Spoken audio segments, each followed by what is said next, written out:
Hello साथियों, मैं doctor Rakesh Prajapati एक बार फिर से आप लोगों के बीच एक नए तथ्य और एक नए आंकड़ों के साथ और किस तरीके से इस देश और प्रदेश के अंदर पिछड़ों और दलितों के साथ लूट मची हुई है, डकैती पड़ी रही है और कॉलेजियम सिस्टम किस तरीके से इस देश में हावी है। मैं कई बार पहले भी पूछ चुका हूं और बता भी चुका हूं कॉलेजियम सिस्टम क्या है, लेकिन जब भी मैं किसी बड़े मंचों से बोल रहा होता हूं तब भी मैं देखता हूं, मैं एक प्रश्न करता हूं लेटरल एंट्री क्या है और कॉलेजियम सिस्टम क्या है, तो हाथ खड़े करवाता हूं तो मुश्किल से 4 या 5 या 10 या हाथ उठ खड़े होते हैं, क्योंकि हमारे पिछड़ों, दलितों, शोषितों, आदिवासियों को, वंचितों को पता ही नहीं है कॉलेजियम सिस्टम क्या है। मैं एक कॉलेजियम सिस्टम का आज एक उदाहरण लेकर के आया हूं आप लोगों के बीच में, और उससे आप समझ जाएंगे कि किस तरीके से इस देश के अंदर हर विभाग में कॉलेजियम सिस्टम है। साथियों, जहां पर रिटन परीक्षा नहीं होती, कोई भी रिटन परीक्षा नहीं होती, और जहां सीधी भर्ती या इंटरव्यू द्वारा चयन होता है, वहां पर कॉलेजियम सिस्टम हावी होता है।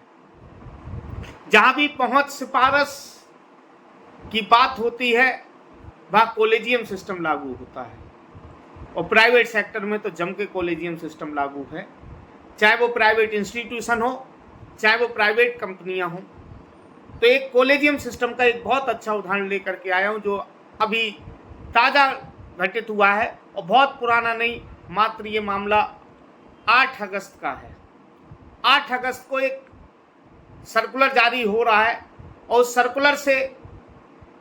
सर्कुलर मतलब एक लेटर जारी होता है सरकार द्वारा, विशेष सचिव द्वारा, कुश कुमार जी द्वारा, और उस विशेष सचिव द्वारा ये उच्च न्यायालय इलाहाबाद और लखनऊ,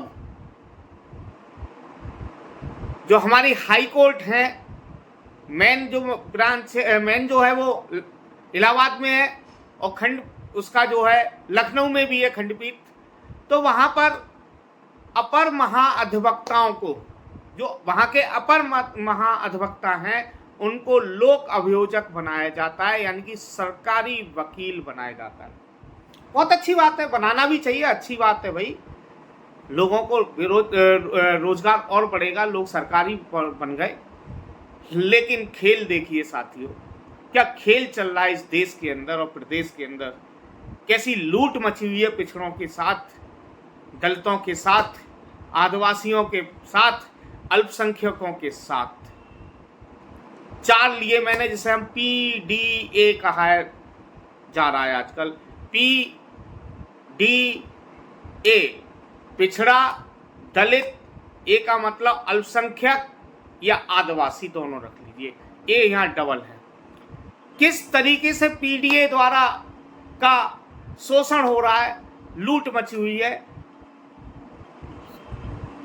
टोटल मिलाकर के 12 अपर महाअधिवक्ताओं को लोक अभियोजक बनाया जाता है, सरकारी वकील बनाया जाता है हाई कोर्ट के अंदर, लखनऊ बेंच और इलाहाबाद बेंच दोनों के।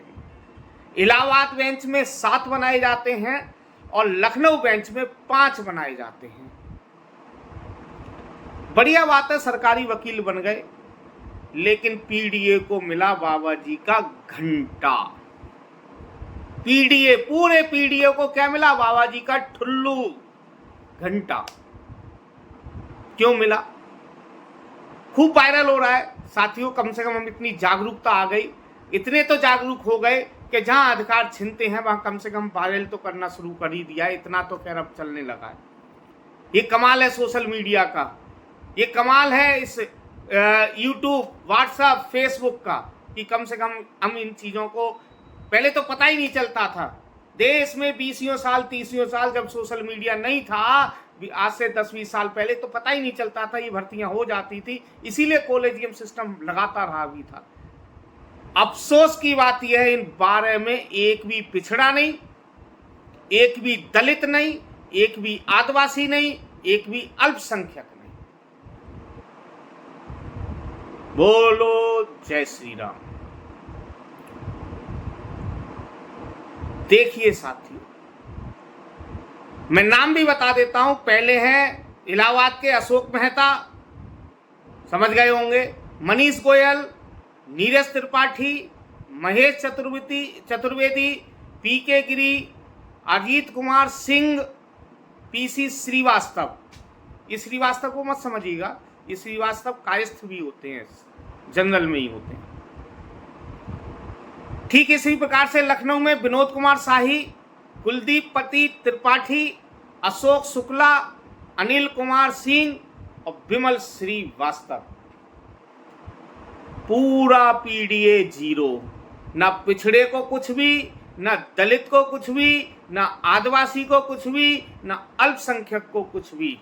इस देश में बहुत से लोग अल्पसंख्यक रहते हैं, चाहे वो हिंदू हो, हिंदू तो हमारा अल्पसंख्यक है, चाहे वो मुस्लिम हो, चाहे सिख हो, चाहे ईसाई हो, चाहे पारसी हो, चाहे अयहूदी हो, चाहे बुद्धिज्म हो, लेकिन किसी को एक भी पद नहीं मिला। और पिछड़ों में मात्र जो वर्ण व्यवस्था में 3 वर्ण थे, उन तीनों वर्णों को मिला, शूद्रों को कुछ नहीं मिला, पिछड़ों को कुछ भी नहीं मिला, दलितों को कुछ भी नहीं मिला, आदिवासियों को कुछ नहीं मिला। ये है कॉलेजियम सिस्टम। इस कॉलेजियम सिस्टम के कारण ही इस देश के ब्यूरोक्रेसी में, सचिवालय में, न्यायालय में, मीडिया में, नगरपालिका में, मंदिरों में पिछड़ा, दलित, आदिवासी नहीं है, नहीं है, नहीं है। यही कारण है, यही है कॉलेजियम सिस्टम। ब्यूरोक्रेसी में देख लीजिए, आज जितनी भी बड़ी बड़ी मीडिया चैनल है उसमें उठा करके देख लीजिए, ना वहां आपको पिछड़ा मिलेगा, ना दलित मिलेगा, ना आदिवासी मिलेगा, ना अल्पसंख्यक मिलेगा। 1-2 मिलेंगे भी तो उनके ही गुलामी कर रहे होंगे, है ही नहीं, ना के बराबर है, 1-2 हैं बस। सचिवालय का मैं बना कर दे चुका हूं आप लोगों को पहले वीडियो। 1 या 2%, 3% है, 1 या 2%, 3% है। हाई कोर्ट के जजों की भी मैं वीडियो बना करके भेज चुका हूं, वहां पर भी हाई कोर्ट में भी जजों में कितना कॉलेजियम सिस्टम हावी है। 1 या 2 या 3% है वहां भी पिछड़े, दलित, आदिवासी। आखिर कब जागेंगे, कब जागेंगे आप लोग? कब तक सोते रहेंगे? अरे जागिए भाई, जागिए। आजादी के 75 साल हो गए, और ये तो तब स्थिति है जब देश का संविधान लागू है, देश में मंडल कमीशन लागू है, देश में साइमन कमीशन और गोलमेज सम्मेलन के द्वारा डॉक्टर भीमराव अंबेडकर के द्वारा दिया गए अनुसूचित जाति को 15% आरक्षण और आदिवासियों को 7.5% आरक्षण, और बाबा साहब भीमराव अंबेडकर के संविधान और मंडल कमीशन और माननीय मुलायम सिंह यादव और लालू प्रसाद यादव, बीपी मंडल, अर्जुन सिंह और बीपी सिंह के प्रयासों द्वारा, कपूरी ठाकुर के प्रयासों द्वारा 27%, कुछ प्रदेशों में 27% आरक्षण लागू है, बाकी कुछ प्रदेशों में तो ओबीसी को अभी तक 27% भी आरक्षण लागू नहीं है। मैं आप लोगों के माध्यम से ये पूछना चाहता हूं, आप सब लोग पिछड़े हैं, सभी जरूर मुझे बताएं आपके प्रदेश में पिछड़ा आरक्षण कितना है, जरूर बताएं। जो इंटेलेक्चुअल लोग हैं, पढ़े लिखे लोग हैं, वो मेरे व्हाट्सएप नंबर पर भेजें, क्योंकि मैं एक इस पर भी वीडियो बनाना चाहता हूं कि इस देश के अंदर लालू यादव और मुलायम सिंह यादव को पिछड़े लोगों को क्यों पूजना चाहिए। क्योंकि उत्तर प्रदेश के और बिहारी 2 राज्य ऐसे थे जब मंडल कमीशन लागू हुआ था, तो इन दोनों ही प्रदेशों में 27% आरक्षण था, लागू हुआ था, बाकी किसी भी प्रदेश में 27% आरक्षण लागू नहीं हुआ था।